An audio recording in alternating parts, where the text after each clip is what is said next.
दोस्तों, आज हम ईश्वर के विषय में चर्चा करने वाले हैं।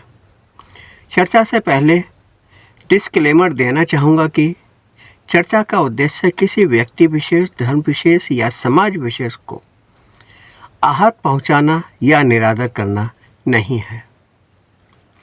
दोस्तों, हम अति प्राचीन काल से ही स्वीकार करते आ रहे हैं कि ईश्वर ने हम सबको, जीव जंतु, सूर्य, चाँद, तारे, धरती, आकाश, जलवायु, नदियों व पर्वतों को बनाया है। वही सर्वव्याप्त है और सर्वशक्तिमान है। फिर भी हम सब के मन में प्रश्न आता है कि ईश्वर क्या है? यदि है तो उसे किसी ने देखा क्यों नहीं? यदि नहीं है तो विश्व के 80% से अधिक लोग ईश्वर के, अल्लाह के या ईसा के होने को क्यों स्वीकारते हैं? ईश्वर कहाँ रहता है? क्या खाता है? देखने में कैसा है? स्त्री है या पुरुष है? मानव है या जीव है? फिर ईश्वर को भी किसने बनाया है? क्या उसका भी कोई जन्मदाता है? विश्व में पहले ईश्वर आया या मानव आया? यदि ईश्वर ने सभी जीव जंतु, मानव, सूर्य, पृथ्वी, चांद, तारे, आकाश, वनस्पति, जलवायु आदि की रचना की है, तो इतना पदार्थ कहाँ से लाया? ईश्वर का इन सब की रचना के पीछे आखिर क्या उद्देश्य रहा होगा? और यह रचना कब की है? और उससे भी बड़ी बात है कि क्या इस रचना को करने का कोई कालखंड भी है या नहीं?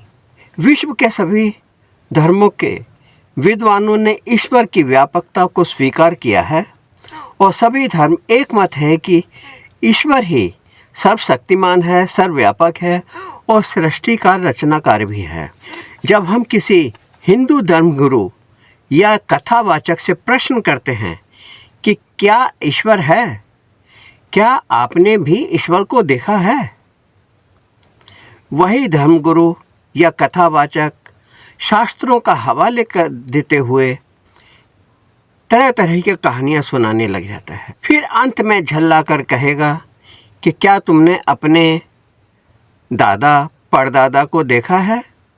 क्या उनके भी दादा परदादा को देखा है?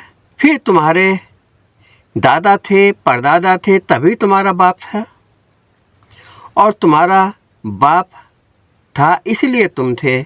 इसलिए आप ये नहीं कह सकते कि ईश्वर नहीं है। और उसी प्रकार ईश्वर भी था और ईश्वर भी है। धर्मगुरु व कथावाचक भी ईश्वर के विद्यमान होने को सीधा सीधा सिद्ध नहीं कर पाता। हिंदू मान्यता के अनुसार ईश्वर के 8 गुणों के कारण परिभाषित किया जाता है। पहला, ईश्वर निर्गुण है। उसका कोई रंग रूप, वेशभूषा नहीं है। वह सभी गुणों, पहचान से परे है। दूसरा, ईश्वर असीम व अनंत है।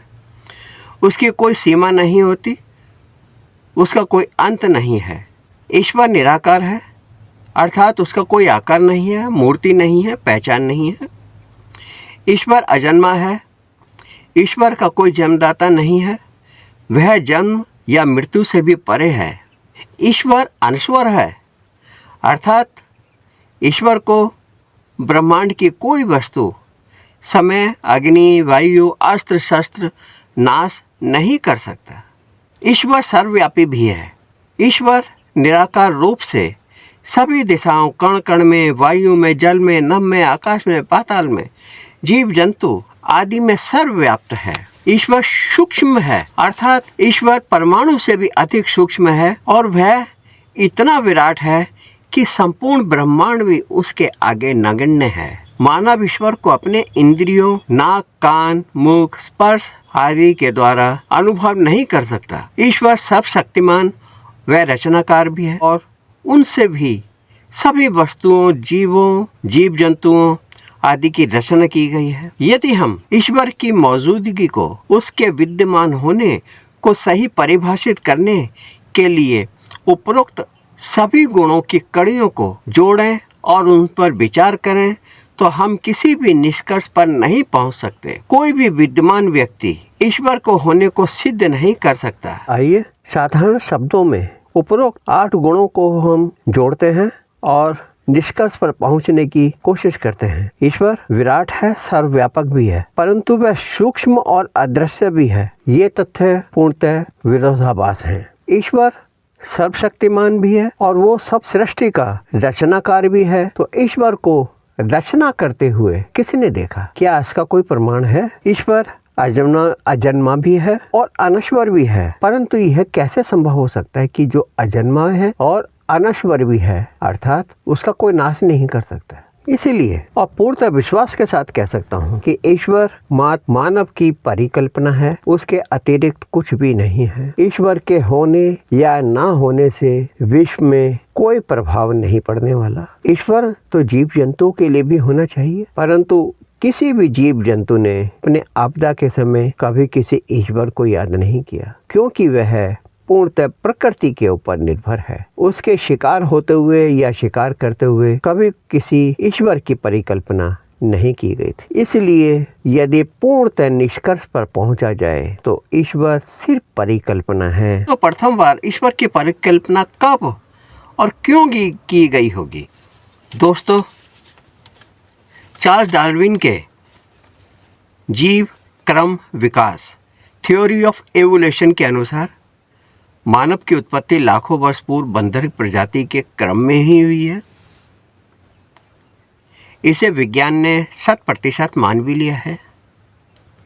लाखों वर्ष तक मानव अन्य जीवों के समान शिकार करके या कंदमूल खा करके अपनी जीवन यापन करता रहा। उस समय भी ईश्वर कहीं विद्यमान नहीं था, ना ईश्वर के विचारधारा की मौजूदगी थी। उस समय तक कोई धर्म, देश, राज्य की परिधारणा भी नहीं थी। लगभग 7000 वर्ष पूर्व मानव सभ्यताओं जैसे मिस्र, सुमेरियन, सिंधु घाटी, बेबीलोनिया आदि सभ्यताओं ने अस्तित्व में आना प्रारंभ किया।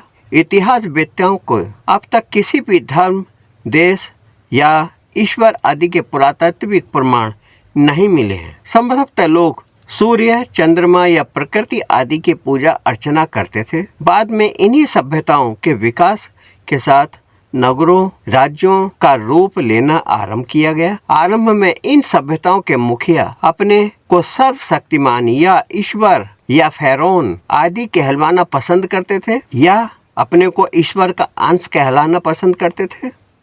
अर्थात ईश्वर की परिकल्पना लाखों करोड़ों वर्ष पूर्व नहीं, बल्कि मात्र 4000 वर्ष से 2000 वर्ष के बीच में ही हुई है और मानव द्वारा ही की गई है। इससे सिद्ध होता है कि मानव ईश्वर की परिकल्पना से पहले ही पृथ्वी पर विद्यमान था, ना कि ईसा से 1500 वर्ष पूर्व एक महत्वपूर्ण घटना घटी कि भारत के पश्चिम उत्तर अर्थात आज के कैस्पियन सी के आसपास से आर्यन प्रजाति भारत आई, जो अपने साथ ईश शब्द को लाई, जिसका अर्थ होता है प्रभु या स्वामी या नियंत्रण रखने वाला। आर्यन प्रजाति ने भारत के मूल निवासियों के साथ टकराव हुआ, जिसे हिंदू धर्मशास्त्रों ने देव दस्युओं, सुरों असुरों का युद्ध के नाम से जाना जाता है। और अपने को श्रेष्ठ साबित करने के लिए उन्होंने हजारों कहानियां, मनगढ़ंत पुराणों, उपनिषदों और वेदों इत्यादि का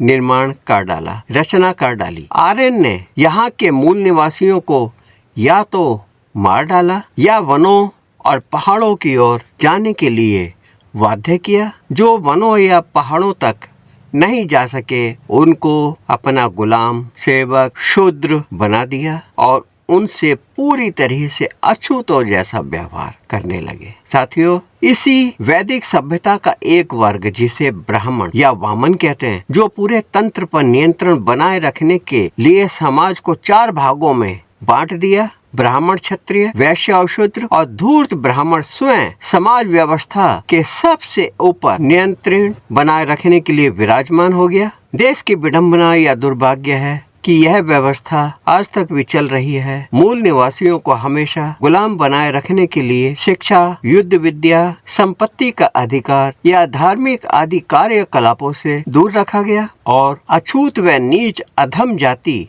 में हमेशा के लिए वर्गीकृत कर दिया गया। संपूर्ण नारी जाति को भी इसी श्रेणी में रखा गया। विडंबना है कि हमारे सभी धर्म ग्रंथों की रचना अपनी सुविधा अनुसार कर ली। यह तो हम बाबा साहब अम्बेडकर का हम शत शत धन्यवाद देते हैं कि बाबा साहब अम्बेडकर ने शूद्रों, अछूतों व नारी को एक बहुत सम्मानजनक स्थान अपने संविधान द्वारा दिया। कुल मिलाकर ब्राह्मणों ने ईश्वर को आम लोगों के लिए आस्था व पूजा अर्चना में उलझा करके रखा और स्वयं का धनोपार्जन का साधन बना लिया। क्या कोई बता सकता है कि किसी ब्राह्मण ने किसी मंदिर या धर्मशाला का निर्माण करवाया है या निर्माण में कोई योगदान दिया है या स्वयं की ओर से कोई मूर्ति लगवाई है? लेकिन मंदिर व धर्मशाला बनने के बाद उसमें कुंडली मारकर जरूर बैठ गया है और समाज को पाप, पुण्य, स्वर्ग, नरक, मोक्ष का लालच आदि दिखा करके, उसका डर दिखा करके लूट रहा है और लूटता रहेगा। क्योंकि ब्राह्मण को पता है कि समाज को बांट कर रखने में ही ब्राह्मण समाज का हित है। इतना ही नहीं, ब्राह्मणों ने अधिक का अधिक धनोपार्जन के लिए हजारों संख्या में देवी देवताओं को पैदा कर दिया और उन्हें मंदिरों में सजा दिया। यहाँ तक कि पशु पक्षियों को भी देवी देवता बनाकर मंदिरों में सजा कर रख दिया। लोग इनकी पूजा अर्चना करते हैं या पूजा अर्चना करने के लिए ब्राह्मणों ने लोगों को बाध्य किया। इन पशु पक्षियों में बंदर, शेर, चूहा, सर्प, मछली, गरुड़, गाय, कुत्ता, मगरमच्छ, कछुआ, हाथी, घोड़ा, उल्लू, हंस, मोर, यहाँ तक सूअर भी है, जिनकी सभी लोग पूजा अर्चना करते हैं, परंतु सही शब्दों में इनसे डरते भी हैं और नफरत भी करते। कितना हास्यास्पद लगता है कि इसमें आस्था और पूजा अर्चना करते हुए। दोस्तों, आज इतना ही। आप सभी एक बार फिर सनातन धर्म के बारे में विचार कीजिए और समाज को इसके कुरीतियों के बारे में अवगत कराइए। जय भीम, नमः बुद्धाय, जय भारत, जय संविधान।